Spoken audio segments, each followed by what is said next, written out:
Hariom students, I hope you all are doing well and also enjoying the classes with all the subject teachers. We are trying our best to give our best to you so that being at home you can learn maximum and utilize the time. So today we are going to continue the same chapter, that is microorganisms, and today is the last class for this chapter because we are at the end. And till now we understood how the microbes are useful and harmful to us, the meaning of microbes we understood, and we also understood how the vaccines and the antibiotics are different from each other and how are they useful to us and what is the role of the microbes there. And today we are going to see how the microbes are useful in environment, in the nature. That is, we are going to talk about the process called nitrogen cycle, and we'll see how the microbes are playing a very important role in this process and how we, the living creatures, are depending on those microbes in this process. So we also will do another topic, that is fermentation. Today we'll start with the fermentation only. We'll understand how the fermentation is done with the help of the microbes and what is the use of this process in the real life. So I hope you will enjoy the class today. Let's start.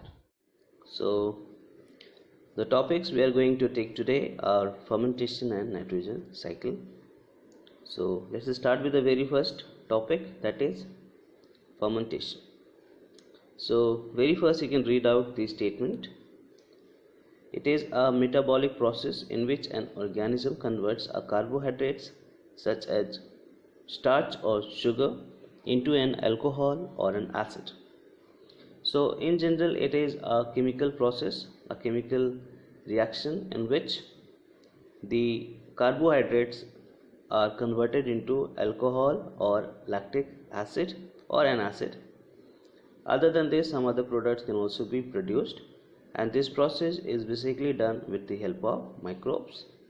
So in brief we can say it is a kind of chemical reaction or chemical change which takes place with the help of microbes in the absence of oxygen, in which the starch or sugar gets converted into another product like alcohol or acid. And one more thing you should know, in general in this process energy is also released, produced we can say. So let's see the example. So very first is yeast performs fermentation to obtain energy by converting sugar into alcohol. So the fermentation can be done with the help of the microbe called yeast, and when this process takes place with the help of this microbe, then the sugar is converted into alcohol and energy is also produced. And you can see the equation. In this glucose is a kind of sugar only, which is converted into ethanol, which is an alcohol, plus carbon dioxide. So in this process the glucose is converted into alcohol and carbon dioxide gas, plus energy is also reduced. So this chemical equation is also a kind of anaerobic respiration which takes place in the yeast in the absence of oxygen, we know. Now when the bacteria perform fermentation converting carbohydrates into lactic acid, and if this fermentation process takes place with the help of the microbe called bacteria, then in this process the carbohydrates get converted into lactic acid, plus energy will also be produced. So in both the process you can see the products are different. In one we are getting ethanol, which is alcohol plus carbon dioxide gas. In second we are getting lactic acid and carbon dioxide gas is not there, and in both the case the energy is produced. So we can also differentiate the fermentation done by bacteria and the yeast, and both this process, that is fermentation by yeast and the bacteria, are used separately in various food products. So the best example we have in the formation of cake. When you make the cake or the bread, idli, dosa, basically we take the help of yeast, and the best example for the fermentation by bacteria is the conversion of milk into curd. So when milk is converted into curd, that takes place with the help of lactobacillus bacteria, which do the fermentation process in the milk. So I hope you can differentiate both. Now you can see fermented foods that are good for you. That is, with the help of the fermentation process, the various food products are made, and few examples are given here, which are good for your health also. So you can see the food products: idli, dosa, kimchi, kombucha, tea, dokla, yogurt, cheese, miso. So these are some examples, but there are lots of food products which are made with the help of fermentation process. So you can search out. Next we have another term related with the fermentation, that is called zymology, and the meaning you can read out: the branch of science that studies the biochemical process of fermentation and its practical uses. So we can say overall this branch of science which are dealing with the fermentation process, that branch is basically called zymology. So zymology is nothing but a subject under which the scientists study about fermentation and the application of fermentation. Now we are going to the next topic, that is nitrogen cycle, and very first you can read out, then we'll have the explanation. It is a biogeochemical process through which nitrogen is converted into many forms consecutively, passing from the atmosphere to the soil to organism and back into the atmosphere. So overall, if you know the meaning of water cycle, you know water cycle is nothing but just a process by which the level of water in the atmosphere and the soil or the earth is maintained. So overall there is a circulation of water. Like first there is evaporation of water from different water source, then it forms the clouds, then the rainfall takes place, again it comes back to the earth. So in this way the water rotates. Same like the nitrogen is also circulated between the earth and the atmosphere, and in this process the living creatures are also playing important role. So in general, nitrogen cycle is nothing but the circulation of the nitrogen between the atmosphere and the earth, including some microbes and other living creatures, and this process maintains the percentage of nitrogen within the earth and its atmosphere. So we know that nitrogen is 78% in the atmosphere, and that 78% remain constant. So overall this process is helping in maintaining that percentage of nitrogen in the atmosphere. So that why it is called biogeochemical. Bio means it is done with the help of living creatures, so it comes under bio. Geo, the earth is playing the role in that, so geo, and chemical is the process or the chemical changes taking place in this process. So let's understand the meaning, but before that we'll see that what are the different processes which are involved in the nitrogen cycle. So I'll just give the name of few process which basically are the part of the nitrogen cycle, and then at the end we'll understand the nitrogen cycle properly with the help of diagram. So the very first term we'll see. So this is just a picture given to you. You can see one side is written N2, which is nitrogen, one side is written nitrification, nitrogen fixing bacteria, nitrifying bacteria, denitrification. This is just a brief diagram of the nitrogen cycle.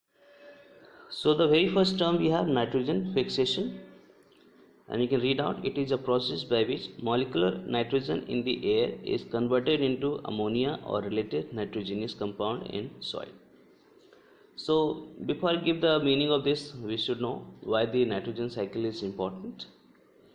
So First thing you should know that nitrogen is required by each and every living creature for the formation of the proteins. So if our body contains proteins, that proteins are basically made up of nitrogen only. And we know proteins help any living creature in the formation of cells and hence in the body. Means the body is made up of with the help of proteins, because proteins are the building blocks. So if the nitrogen is not there, the proteins cannot be made and the living creatures cannot grow or develop. So this is the first thing. Second thing is, we know 78% in the atmosphere is nitrogen, but we living creatures are not so capable to directly utilize those nitrogen from the atmosphere and convert those nitrogen into proteins. So that's why we need the help of a process. We need the help of some microbes, so that those nitrogen can somehow be converted into some other form, and hence we can get proteins from somewhere. Okay, so the very first process is nitrogen fixation. So the nitrogen which is in the form of air, which is present in the atmosphere, is converted into some other compound like ammonia or some other nitrogenous compound in the soil. This is done with the help of some microbe. So the microbe helping in the conversion of that atmospheric nitrogen gas into some other compound which can be finally mixed with the soil. This is the first step, that is called nitrogen fixation.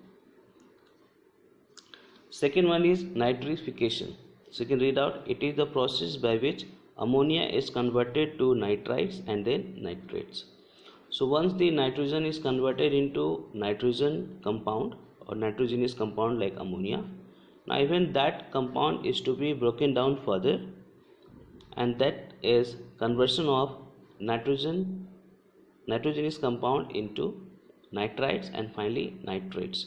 So nitrites and nitrates are the product which are produced with the help of the ammonia, and this process is called nitrification. So first one is nitrogen fixation. It is just the conversion of nitrogen gas into ammonia or related compounds, and then that ammonia will be converted into other product, that is it will broken down into some other product, that is called nitrites, and then finally it is nitrates. This is called nitrification. This process is also done with the help of some microbe. Denitrification. It is the process by which nitrate is converted back into nitrogen. So this is just the opposite process, reverse process of nitrification. So this process is also important, that is the nitrate which is there in the soil should be given back to the atmosphere, and in the atmosphere it will come back in the form of nitrogen gas. So the nitrate is converted back into nitrogen gas with the help of another microbe, and this process is also called denitrification. This is also important in the nitrogen cycle, we'll see later on. Decay is the complete breakdown of organic matter by bacteria without giving out a foul smell. So decay is a kind of decomposition, means the dead and decaying matter should be mixed with the soil properly. Okay, and this is only possible if the bacteria or other microbes will decompose them. So decaying is also a very important part of the nitrogen cycle, so that those dead and decaying matter, whatever nutrients they have, they can mixed with the soil, and for this we need the help of microbe. So decay is also a very important part of the nitrogen cycle. Then we have putrefaction. It is an incomplete breakdown of organic matter emitting a foul smell. So decay and putrefaction are somehow related, but they are not same. In decay, the organic matter is completely broken down, and in putrefaction the process is incomplete. So Both are there in the nitrogen cycle, and both are nothing but a kind of decomposition process. So in putrefaction, the foul smell will come because the organic matter is not completely broken down. Now, organic matter, you should know, any living creature are basically organic. So when they are dead, we can say they are organic matter, and they have some nutrients which should be mixed with the soil. Now let's understand the nitrogen cycle process. How does it take place? So we'll understand with the help of the flow chart. So the very first we have atmospheric nitrogen, that is, in the atmosphere we have nitrogen gas. And next process, that is, lightning fixes nitrogen. So one thing we should know, when the lightning takes place, lots of heat produces, and that heat can convert the nitrogen gas into some other product, and that can be finally mixed with the soil. So we can say the nitrogen is mixed with the soil with the help of lightning. So this is nothing but nitrogen fixation, which is done with the help of lightning. So we understood one thing, the nitrogen cannot be directly mixed with the soil, and for that we need the help of some process. Lightning is one of the processes which can convert the nitrogen into nitrogenous compound, and that can be finally mixed with the soil. Next we have the nitrogen fixing bacteria and blue-green algae fix atmospheric nitrogen, and we know that even the bacteria and blue-green algae are responsible for the nitrogen fixation. So even they can convert the nitrogen gas into nitrogenous compound, and this process is nothing but nitrogen fixation. Now this nitrogen or nitrogenous compound are to be converted into nitrate, that is, nitrification has to take place, and you can read out, bacteria in turn fix nitrogen into nitrogenous compound. So after the nitrogen fixation is done, we need to convert those nitrogenous compound into nitrate, and that is done with the help of bacteria, and this process is called nitrification. So we have done nitrogen fixation, and then we have done nitrification, and that is finally mixed with the soil. So that is how the nitrogen from the atmosphere is mixed with the soil by two different ways, by lightning or by help of microbes. So this is one process done, one side process completed. Now from the soil it has to be given to the other creatures. So after the nitrogen is mixed with the soil properly, now this nitrogen in the soluble form is taken up by the plants. So the plants absorb the water and minerals, we know. So in minerals we have the nitrogenous compound also, and then the plant converts this nitrogenous compound into proteins. So proteins are synthesized, proteins are made with the help of plants, and that is done with nitrogenous compound. Now once the proteins are made by the plants, animals eat plants. So animals, including humans, we depend on the plants for the food. We know directly or indirectly we are getting the food from the plant, because the plants are the producers. So once we eat the plant or plant products directly or indirectly, we are getting the same nitrogenous compound from the plant, which is coming from the soil, which came from the atmosphere. Now after this, so we know the nitrogenous compound will help us to grow and form our body. Now after this, what will happen? Nitrogenous waste from excretion and death. So the humans or the animals, they excrete the waste product, they excrete, and that excrete product can they have the nitrogenous compound that can be finally mixed with the soil, or even when the living creatures are dead, they also mixed with the soil and then finally come back to the soil, we can say. So here is the role of decaying, that is, the dead and decaying matter will decompose with the help of bacteria, that is decomposers, and then it will be finally mixed with the soil. So here we have another process, that is decay of the organic matter. So we can see another cycle is complete. Nitrogen is compound from the soil, taken up by the plants, it is taken by the living creatures, and then it comes back to the soil. Now what next? The next thing is, once the nitrogen is come back to the soil, now this has to be taken back to the atmosphere also, so that in the atmosphere the percentage of nitrogen should not be affected. So the next process we have is what?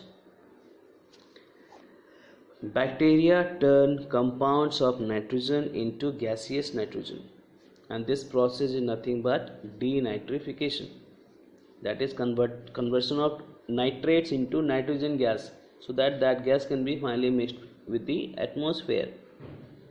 And here again we have the role of the microbe called bacteria.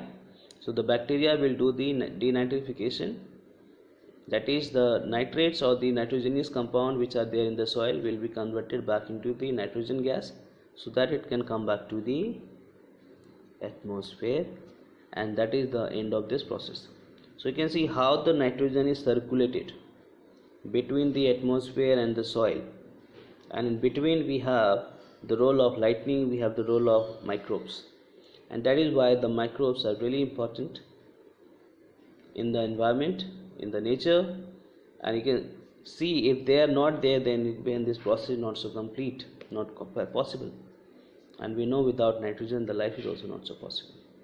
So that is how the nitrogen cycle and the microbes are important. I hope this process is complete and understood also.